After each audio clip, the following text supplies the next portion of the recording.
Coucou les cops! Comment ça va les stars? Nous sommes le 23 octobre. On se retrouve dans une petite vidéo sur mon appartement parisien. Vous m'aviez demandé un vlog déménagement de mon 13 mètres carrés dans le 11e arrondissement à mon 16 mètres carrés actuel. Je me suis dit que cette vidéo ferait office de, puisque je vais pas tarder à le quitter. Donc voilà, comme ça on a une petite archive collective de mon second appartement à Paris. J'allais dire que je disais détester cette ville et me voilà déjà y vivre depuis 4 ans.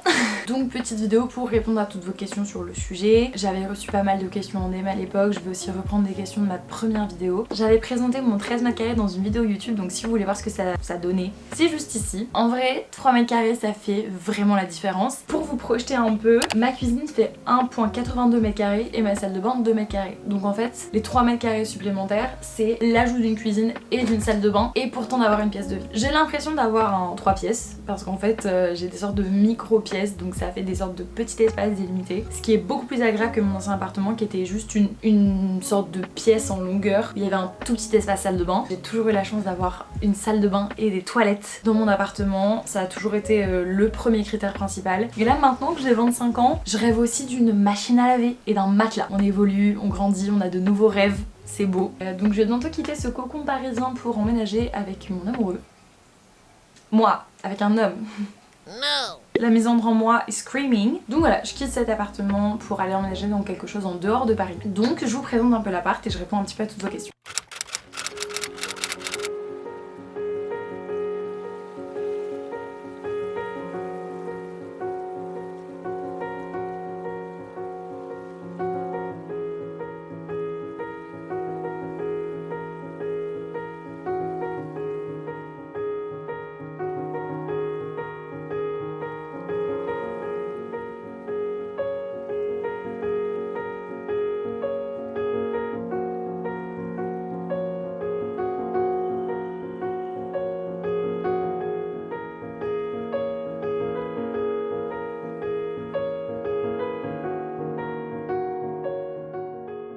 Tout d'abord, combien je payais de loyer ici? Je pense que c'est toujours un peu la question principale qu'on se pose à Paris parce que les loyers parisiens sont exorbitants. Ici, pour ce 16 mètres carrés, j'étais à 620 € loyer plus charges. Les charges comprenant charges de copropriété, le fait que j'avais une gardienne, qu'il y avait une porte sécurisée, etc.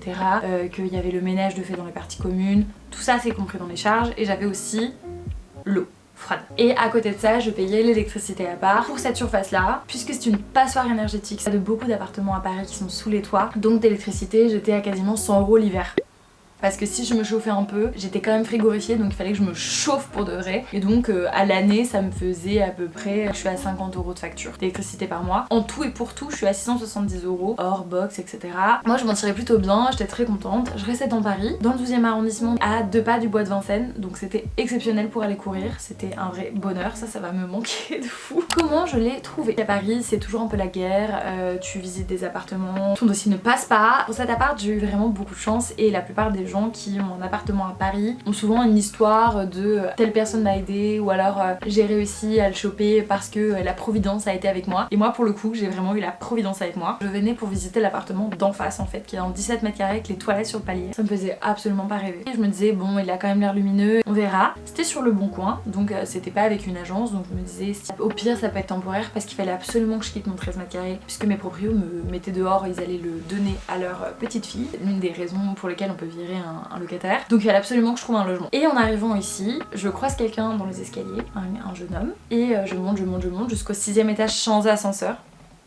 J'arrive un peu essoufflée et là je tombe nez à nez avec mon propriétaire. Il me dit bah, je suis désolée, l'appartement que vous venez visiter vient d'être donné puisque le mec que vous venez de croiser dans les escaliers en fait avait toutes les conditions requises et du coup je lui ai promis l'appartement. Je me dis mon dieu, j'ai monté les 6 étages et c'est allé en colimaçon, tu avais mon numéro de téléphone, tu aurais pu me dire d'attendre en bas et venir m'annoncer la mauvaise nouvelle en bas. Là il me dit mais en fait j'ai peut-être quelque chose pour vous. Et il ouvre l'appartement juste en face de celui que je devais visiter qui est mon appartement actuel et il me dit c'est un 16 mètres carrés. Et pour le coup là vous serez sûrement plus ravis puisqu'il a les toilettes à à l'intérieur de l'appartement. Les travaux viennent d'être terminés, donc il venait d'être refait à neuf. La cuisine est neuve, la salle de bain est neuve. Évidemment du coup personne n'était sur le dossier, il n'avait pas encore posté d'annonce. Il voulait s'assurer qu'il arriverait à poster celui avec les toilettes sur le palier puisqu'il avait peur qu'il ne parte pas. Je lui ai juste montré mon dossier, il a dit bon vous avez 3 fois le montant du loyer, vous avez l'air sympathique, il est pour vous. Dites-moi quand vous voulez emménager. Donc la veille j'avais fait une story Instagram en panique totale en mode je ne trouve pas l'appartement parce que j'avais eu mon dossier refusé sur un appartement que j'adorais qui pour le coup avait un four et une machine à laver mais qui était genre 150 € plus cher. Et donc je n'avais pas 3 fois le montant du loyer donc je me suis fait évincée. Et là du coup il m'a dit y a pas de souci, donc j'ai eu l'appartement, j'ai pu choisir quand je voulais déménager et j'ai eu plein de copains, peut-être trop de copains pour la surface, qui sont venus m'aider à déménager, donc j'ai déménagé en 1h30, top chrono. Ce que je vous conseille pour trouver des logements, c'est toujours de passer par les particuliers à particuliers évidemment. À payer le bon coin, ça vous évite les frais d'agence, ça vous permet de rencontrer les propriétaires, ça vous permet aussi peut-être de convaincre les propriétaires qui seraient plus réticents s'ils avaient juste votre dossier sous les yeux. Si vous passez par des agences, je vous conseille de faire des dossiers personnalisés, c'est-à-dire un dossier avec une première de couverture, avec une photo de vous, expliquer votre situation, expliquer pourquoi vous recherchez un appartement à Paris, personnaliser votre dossier de location. Ça permet aux gens d'être rassurés sur la personne que vous êtes. En fait ils ont l'impression de plus vous connaître et donc votre dossier personnalisé vs d'autres dossiers qui sont juste des fiches de paie et des pièces d'identité, ça donnera la préférence à votre dossier. Il y a évidemment le fait aussi d'essayer de visiter l'appartement en premier. J'ai eu une chance de malade sur celui-là parce que j'ai été la seule à le visiter, donc évidemment je l'ai eu. Et dans mon ancien appartement, mon 13 mètres carrés, j'avais été la première à le visiter de la matinée. Les propriétaires avaient annulé toutes les autres visites de la journée et du lendemain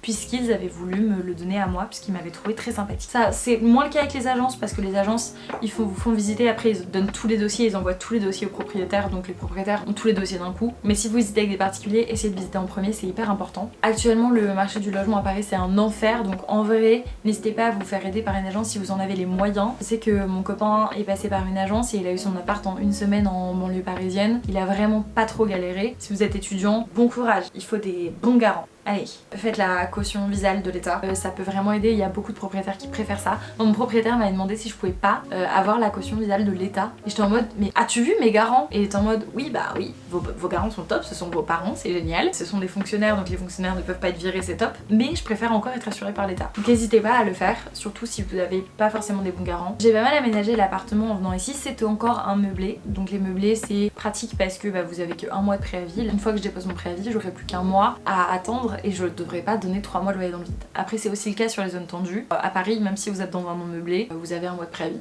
Quelques petits conseils d'aménagement si vous vivez dans des toutes petites surfaces. Ça va faire 4 ans que je vis dans des cocons et je commence à un petit peu plus capter comment on peut l'aménager pour être un peu mieux chez soi. En arrivant ici, je me suis dit que j'y resterais 1, 2, voire 3 ans. Finalement, ça ne se fait pas. J'ai essayé d'un tout petit peu mieux aménager pour mieux me sentir. Déjà, si vous pouvez, si vous n'êtes pas dans un meublé, évitez les meubles qui prennent trop de place. Le canapé de mon appartement, quand je suis arrivée, avait des énormes accoudoirs qui prenaient énormément de place pour pas grand chose. Et donc je les ai retirés et je les ai mis en haut de mon armoire. Et juste en retirant les accoudoirs, j'ai dégagé suffisamment de place pour mettre une table de chevet. Donc n'hésitez pas à ne pas privilégier les trop gros meubles parce que les trop gros meubles dans un petit espace, on ne circule plus. Si vous avez de la belle hauteur sous plafond, vu que vous avez peu d'espace au sol, n'hésitez pas à exploiter l'espace sur les murs. J'ai décidé d'installer des étagères et notamment dans la cuisine, c'est game changer parce que je ne sais pas comment j'aurais fait sans étagères. La cuisine fait 1,82 m², je le rappelle, donc c'est très petit. On ne peut pas rentrer à 2 dedans. Et surtout, pour ranger toutes mes affaires de cuisine, je sais que je cuisine peu mais j'en ai beaucoup des affaires de cuisine. Il a fallu que j'installe les étagères et ça m'a vraiment fait gagner plein de place. N'hésitez pas aussi à privilégier les meubles qui ont une double fonctionnalité, par exemple des tables basses où il y a du rangement dedans. C'est un vrai gain de rangement. Le truc le plus compliqué avec les petits espaces, c'est le rangement parce qu'en fait on possède plein de choses. Pour vous donner un ordre d'idée, de déménager de mon 13 m² à mon 16 m² m'a quand même demandé la location d'une camionnette. Posez-vous la question, est-ce que tous vos vêtements rentrent dans une valise? Tous vos manteaux, tous vos chaussures, etc. Non. Donc maintenant, demandez-vous combien de valises il vous faudrait pour mettre tous vos vêtements. Ensuite, faites la même chose pour vos livres. Est-ce que tous vos livres rentrent dans une valise? Moi, je vous le dis tout de suite, impossible. Ok, mais dans combien de valises? Et ainsi de suite. Et en fait, je me suis retrouvée à avoir une pile de cartons monumentale parce qu'en fait, on possède des choses. Et même si on possède pas des meubles, on possède des bouquins, on possède des bijoux, on possède des produits de salle de bain, on possède des produits de ménage, on possède des produits de cuisine, on possède des sauces, on possède énormément de choses. Et donc en fait on se retrouve vite submergé par tout ce qu'on possède. Essayez de privilégier d'avoir un maximum de rangement, ça vous sauvera la vie quand vous êtes dans des petits espaces. Je me suis sentie super bien dans cet appart, donc ça me fait un peu mal au cœur de le quitter, même s'il faisait trop chaud l'été et trop froid l'hiver. On se retrouve, j'espère, assez vite dans une nouvelle vidéo. Je vous fais des gros bisous. À la prochaine, bisous!